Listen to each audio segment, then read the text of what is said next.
All right, Chapter 4. Over the town of Nierefontaine, France, one day in April 1842, there was a cloudless sky, but drops of water were falling. See back to data upon repetitions. The water was falling as if from a fixed appearing point somewhere above the ground to a definite area beneath. The next day, water was still falling upon this one small area as mysteriously as if a ghost aloft were holding the nozzle of an invisible hose. I take this account from the Journal of the French Academy of Sciences, Volume 14, page 664. What do I mean by that? I don't mean anything by that. At the same time, I do mean something by the meaninglessness of that. I mean that we are in the helpless state of a standardless existence and that the appeal to authority is as much of a wobble as any other of our insecurities. Nevertheless, though I know of no standards by which to judge anything, I conceive or accept the idea of something that is the standard, if I can think of our existence as an organism. If human thought is like growth, like all other growths, its logic is without foundation of its own, and is only the adjusting constructiveness of all other growing things. A tree cannot find out, as it were, how to blossom until comes blossom time. A social growth cannot find out the use of steam engines until comes steam engine time. For whatever is supposed to be meant by progress, there is no need in human minds for standards of their own. This is in the sense that no part of a growing plant needs guidance of its own devising, nor special knowledge of its own as to how to become a leaf or a root. It needs no base of its own because the relative wholeness of the plant is relative baseness to its parts. At the same time, in the midst of this theory of submergence, I do not accept that human minds are absolute non-entities, just as I do not accept that a leaf or a root of a plant, though so dependent upon a main body and so clearly only a part, is absolutely without something of an individualizing touch of its own. It is the problem of continuity-discontinuity, which perhaps I shall have to take up sometime. However, London Times, April 26, 1821, that the inhabitants of Truro, Cornwall, were amused, astonished, or alarmed, according to nerve and judgment, by arrivals of stones from an unfindable source upon a house in Carlow Street. The mayor of this town visited the place and was made so nervous by the rattling stones that he called out a military guard. He investigated, and the soldiers investigated, and the clatter of theorists increased the noise. Times, May 1st, stones still rattling, theorists still clattering, but nothing found out. Found out, period. Flows of frogs, flows of worms, flows of water, flows of stones. Just where do we expect to draw the line? Why not go on to thinking that there have been mysterious transportations of human beings? We'll go on. A great deal of the opposition to our data is connotative. Most likely, when Dr. Gilbert rubbed a rod and made bits of paper jump on a table, the opposition to his magic was directed not so much against what he was doing as against what it might lead to. Witchcraft always has a hard time until it becomes established and changes its name. We hear much of the conflict between science and religion, but our conflict is with both of these. Science and religion always have agreed in opposing and suppressing the various witchcrafts. Now that religious is inglorious, one of the most fantastic of transferences of worships is that of glorifying science as a beneficent being. It is the attributing of all that is of development or of possible betterment to science. But no scientist has ever upheld a new idea without bringing upon himself abuse from other scientists. Science has done its utmost to prevent whatever science has done. There are cynics who deny the existence of human gratitude, but it seems that I am no cynic. So convinced am I of the existence of gratitude that I see in it one of our strongest oppositions. There are millions of persons who receive favors that they forget, but gratitude does exist and they've got to express it somewhere. They take it out by being grateful to science for all that science has done for them, a gratitude which, according to their dull perceptions, won't cost them anything. So there is economic indignation against anybody who is disagreeable to science. He is trying to rob the people of a cheap gratitude. I like a bargain as well as does anybody else, but I can't save expenses by being grateful to science. If for every scientist who has perhaps been of benefit to me, there have been many other scientists who have tried to strangle that possible benefit. Also, if I'm dead broke, I don't get benefits to being grateful for. Resistance to notions in this book will come from persons who identify industrial science and the good of it with the pure or academic or aristocrat sciences that are living on the repute of industrial science. In my own mind, there is distinguishment between a good watchdog and the fleas on him. If the fleas too could be taught to bark, there'd be a little chorus that would be of some tiny value, but fleas are aristocrats. London Times, January 13th, 1843, that according to the Courrier d'Isère, two little girls last December 1842 were picking leaves from the ground near Clairvaux, Levet, France, when they saw stones falling around them.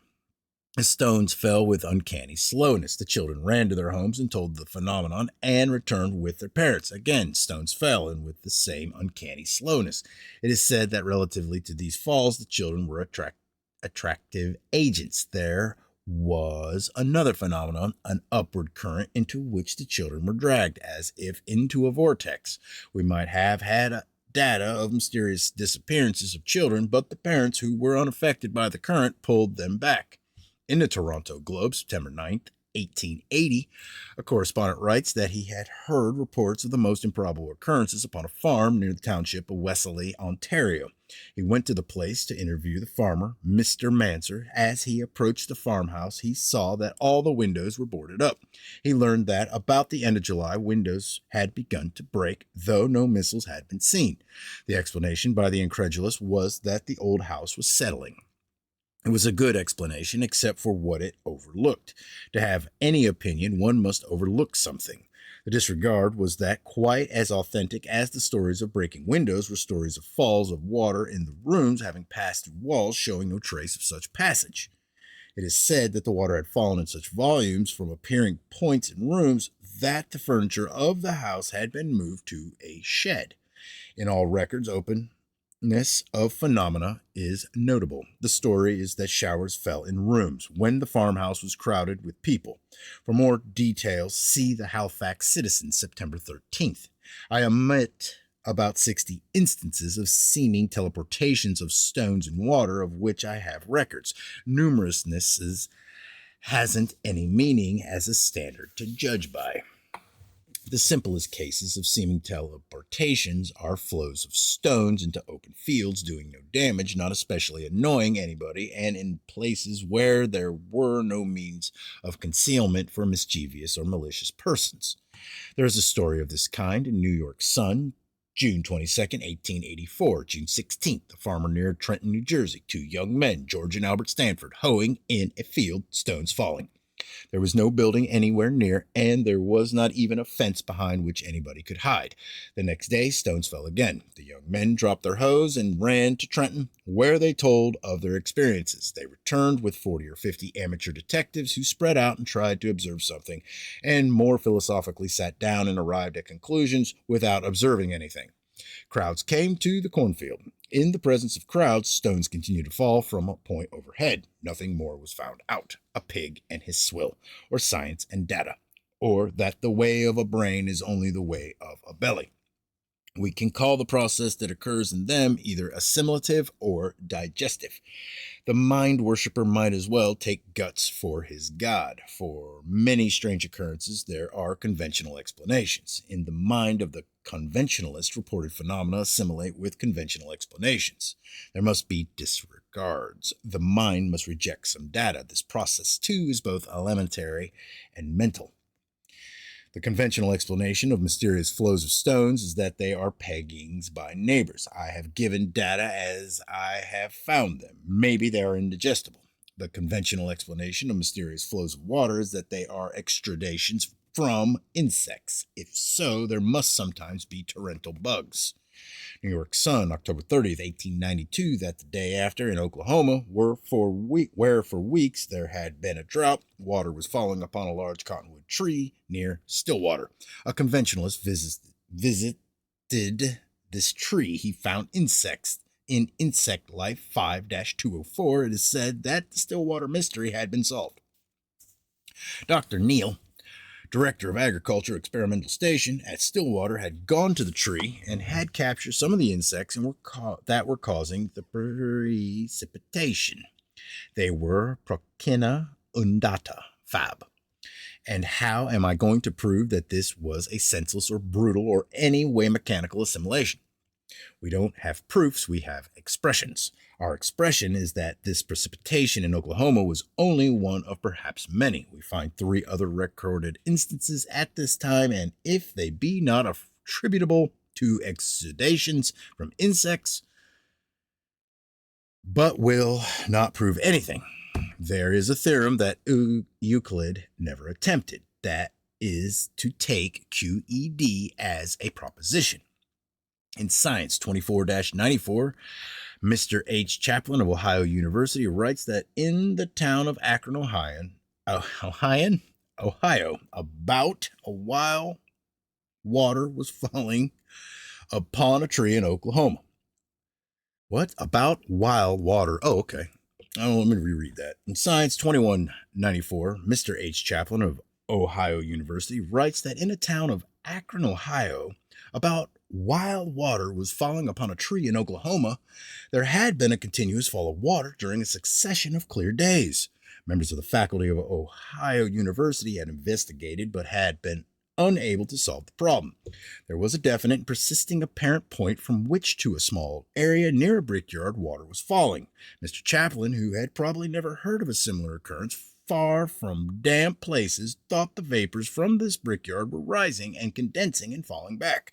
If so, there would often be such precipitations over ponds and other bodies of water. About the same time, water was mysteriously appearing at Martinsville, Ohio, according to the Philadelphia Public Ledger, October 19, 1892. Behind a house, a mist was falling upon an area not more than a dozen feet square. St. Louis Globe, Democrat, November 19th, that in Water Street, Brownsville, Pennsylvania, there was a garden in which was a peach tree upon which water was falling.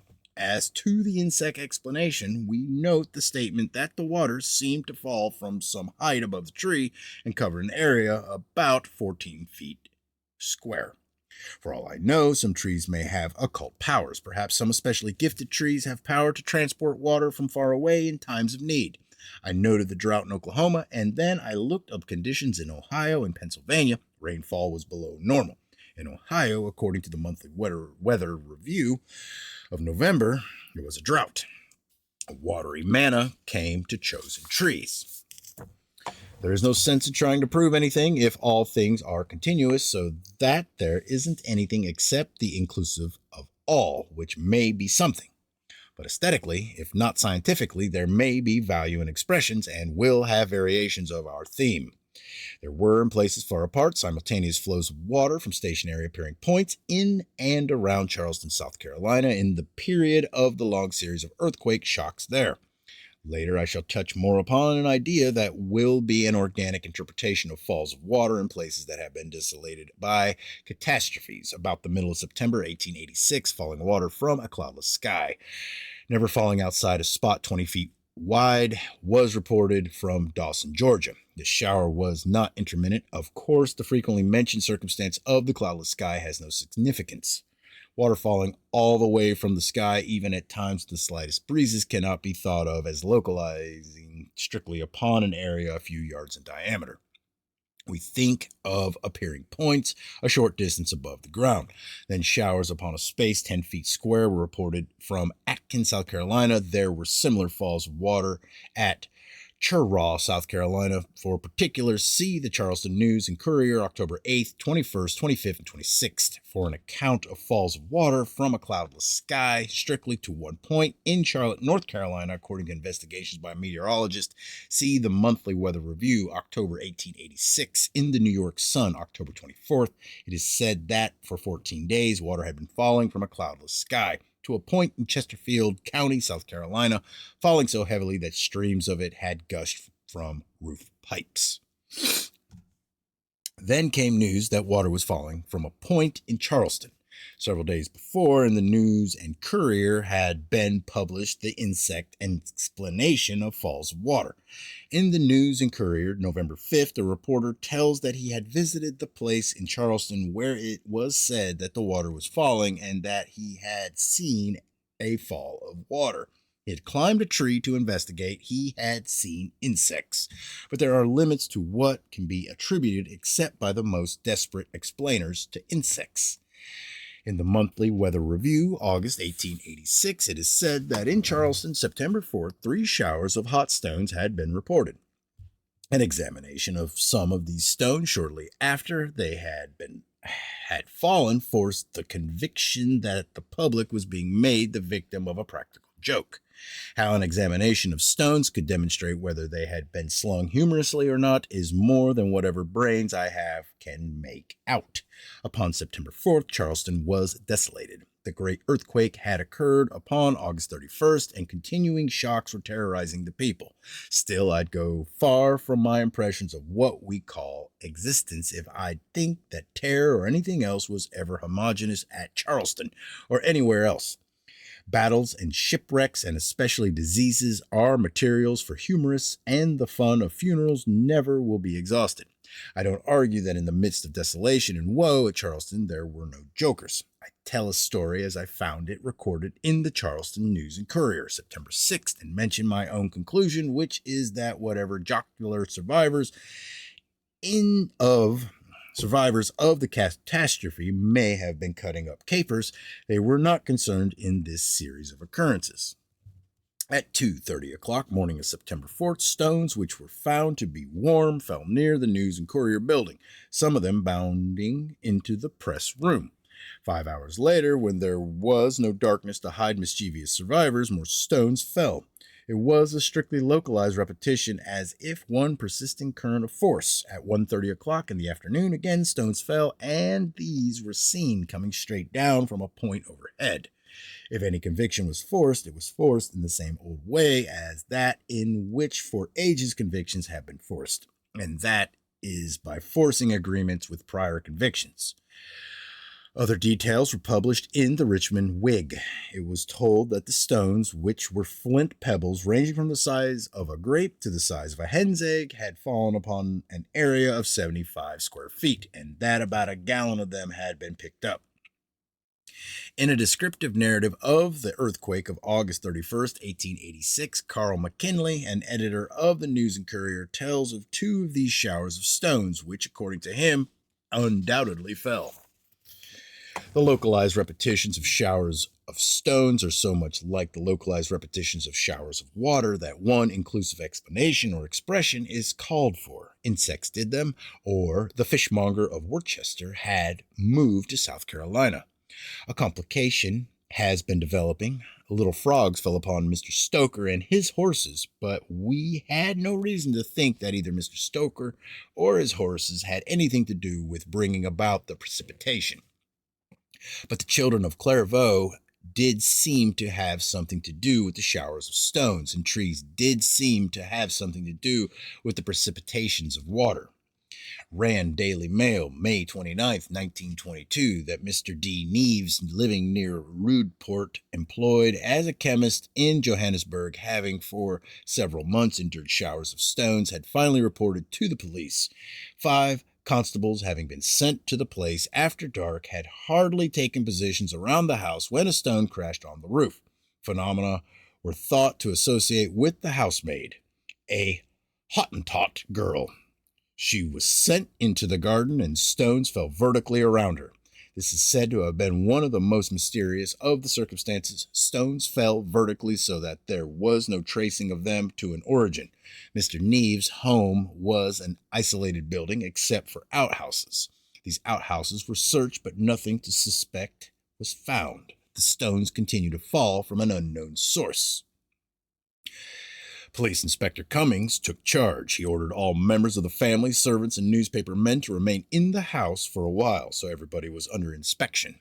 Outside were constables, and all around were open fields with no means of concealment. Stones fell on the roof. Watched by the police, the Hottentot girl went to the well. A large stone fell near her. She ran back to the house, and a stone fell on the roof.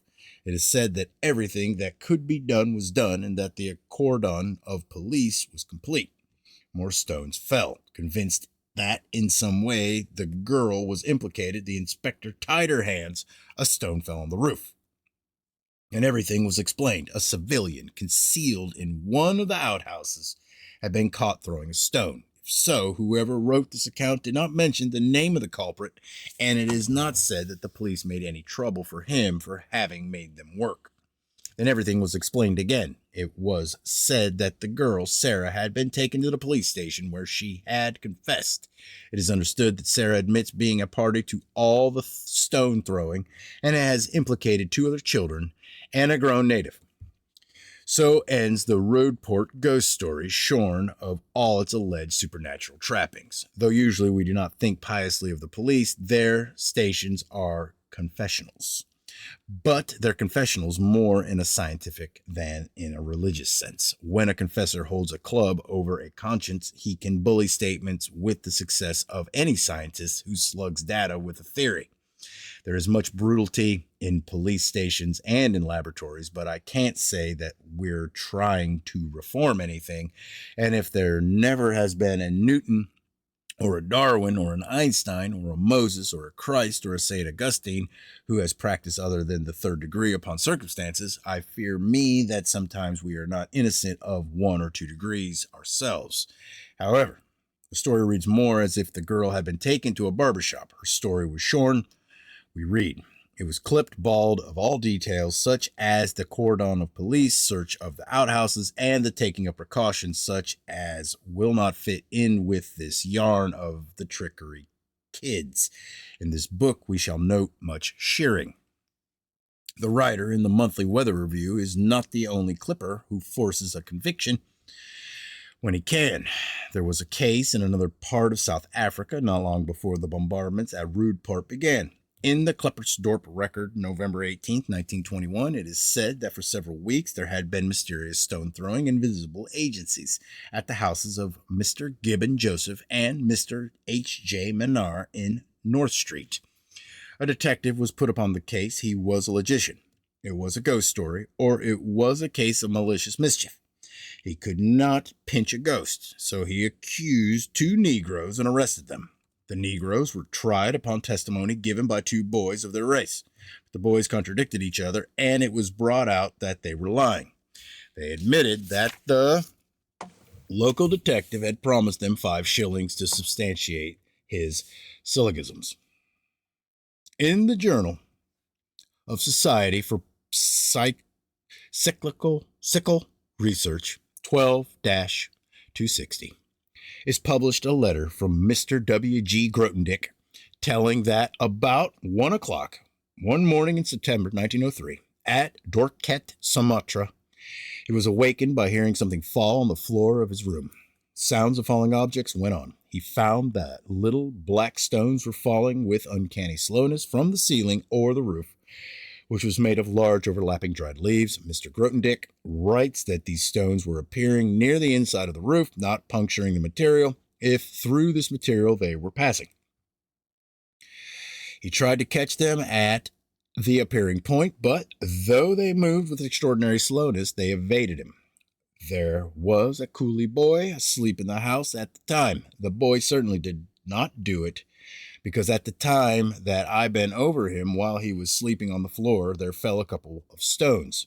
There was no police station handy, and this story was not finished off with a neat and fashionable cut.